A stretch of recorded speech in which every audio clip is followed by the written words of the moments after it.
Ooh,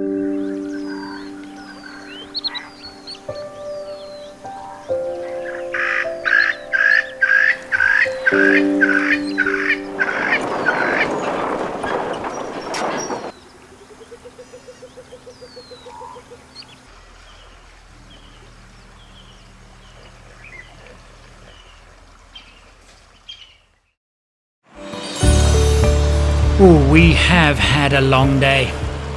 We are approaching the end of day 4 in our expedition to explore Zambia. Today we've crossed 2 rivers, endured mile after mile of roadworks, and are now in desperate need of some food and rest. However... Well, we're at Kalabu and we didn't make the park in time because it's a long day, so we couldn't find a camping site. So now we have found this lovely lodge and it's rather interesting. So we'll just show you the room and the lovely health and safety. Oh, okay. I think they're busy putting the bed in. Putting the bed in. Yeah. Okay, so that's fine. There was only one bed in the room, so they obliged us by adding another. And we've got a TV. Yeah. What could be better? Okay. Thank you. All right. Thank you very much. Okay, that'll be good. It's bedtime. I'm going to put it chair so that you can explain it to him. Anniversary season of America's Got Talent. Weeknights at 6:30 on Mnet Channel 101 or live stream on DSTV Now. Also available on DSTV Catch Up. Well, it looks clean, and to me that's everything. If it's clean, then it's okay. And we met some of the people around here. Friendly. They say that Zambia is Africa's friendliest country. They say. Who says it? I think Zambians say it. Might be true. Very friendly. Really. Very friendly indeed. So, interesting night ahead, I imagine.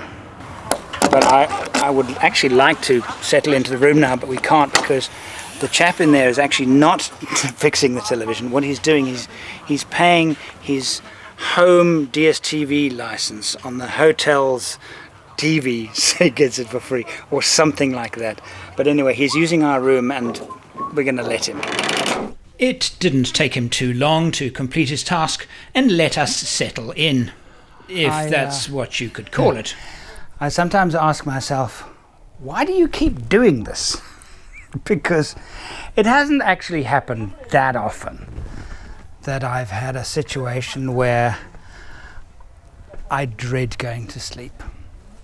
I can count them on one hand. And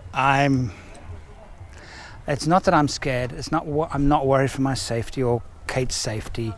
I'm worried about very, very, very small things with 6 legs.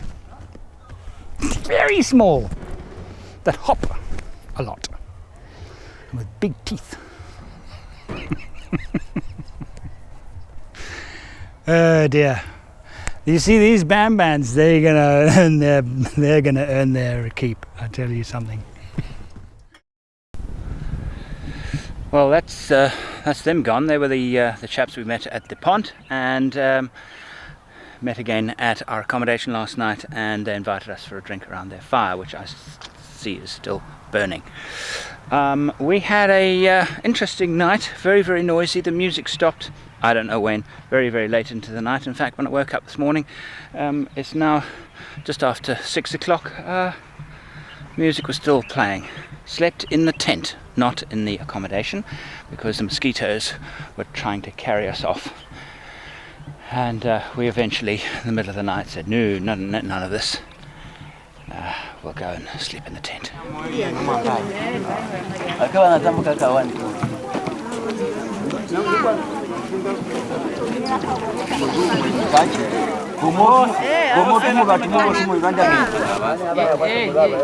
There are crocodiles. Yeah, but they're not right here. This is the Liuwa River. Beyond it, the Liuwa Plains and the Liuwa Plains National Park. Unfortunately, this is where our western Zambia trip has to come to an end. We've literally run out of time.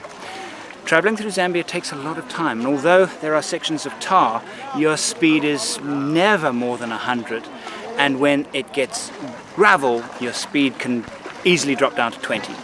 And we've had a mixture, so it's very difficult to plan. The research I did indicated that I would be able to visit here just for 2 days and make it worthwhile. Turns out it's absolutely not worthwhile. It would take now approximately a 6-hour drive right now to see the first game. The game is scattered, and where it is concentrated is right up in the northern part of the park. And that's how long it'll take us to get there. So, and then we of course have to come back via this crossing and the pond that we crossed yesterday to get back to Mongu to head east towards Kafue, which is our next stop. So the decision is, do we do Kafue? Do we do Lua? Now, given the game is scattered, given the environment is very, very smoky because of the fires everywhere, the light isn't nice. It's not a good time of year, September, to come to Lua. The best time is to come is November. The animals are moving, the first rains have fallen, and it's life regenerated, and that's the time to come to Lua. So I have a choice, Kafue, Lua.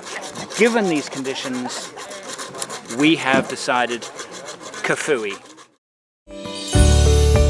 It's day 6 of my expedition to discover the delights of Zambia. I'm travelling with my daughter Kate, who's doing most of the camera work. You scared me. We entered the country at Kasangula via the pont, crossing the Okavango River, followed the Zambezi as far as the Ngonyo Falls, and are now heading towards Kafue National Park. Right, we're in Kafue. Information regarding Kafue has been difficult to come by, so we are heading into the unknown. Quite a dull morning, although Zambia continues to surprise. The road from Kalabu to Kafue has taken most of the day, a mixture of high-speed tar, extremely slow potholed tar and gravel. And the place is completely different. Everything about it. The colour of the ground, the colour of the earth, the colour of the trees, even the colour of the sky. Kafue looks amazing. A lot of Zambia, at least Western Zambia, has been denuded by fires, and I figured out what's going on. I would say 80%, and that's probably not an exaggeration, of the ground, the landscape through which we've been travelling is black with ash. It's been burnt. Now, mostly it's ash because people flush out the game. They actually poach the game. They kill the animals, and many do it to live. But there's also this industry. This is charcoal, and this is found all over the country, and it's actually a fuel source where local people take trees, cut them, and create charcoal. And often you'll see around the villages, you'll have a village, and all around it, all the trees have been culled and burnt, blackened, and there are no shade trees yet left. And I suppose after a period of time the village dies because there's no shade for miles, there are no trees for miles. I suppose they just move the village, build their huts somewhere else, and then continue the process of deforestation. So it's very damaging. That's the contrast here in Kafue. Obviously that's not the case in this national park. It's lush. It just shows you what nature does when there are not people around to change it. Okay, I'll go. I don't mind. I don't mind. I really don't mind. Okay, so we've arrived at the banks of the Kafue River. We're going to spend the first night outside of the reserve because of the very high park fees, but then we're going to spend 2 nights in the reserve. And I want to check in. This is Roy's campsite. Ningwe is the proper name for this campsite. And I have an elephant stopping me from checking in and setting up my camp. But I don't mind. Really, I really don't mind.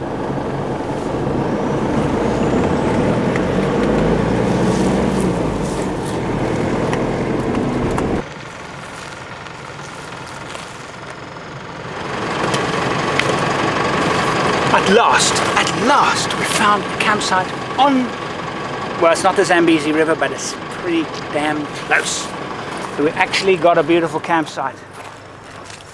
How's this? Actually, this is quite good. I need to come back very slightly to make it level. Isn't this amazing? We have an incredible sunset across the water, and we have an elephant to keep us company.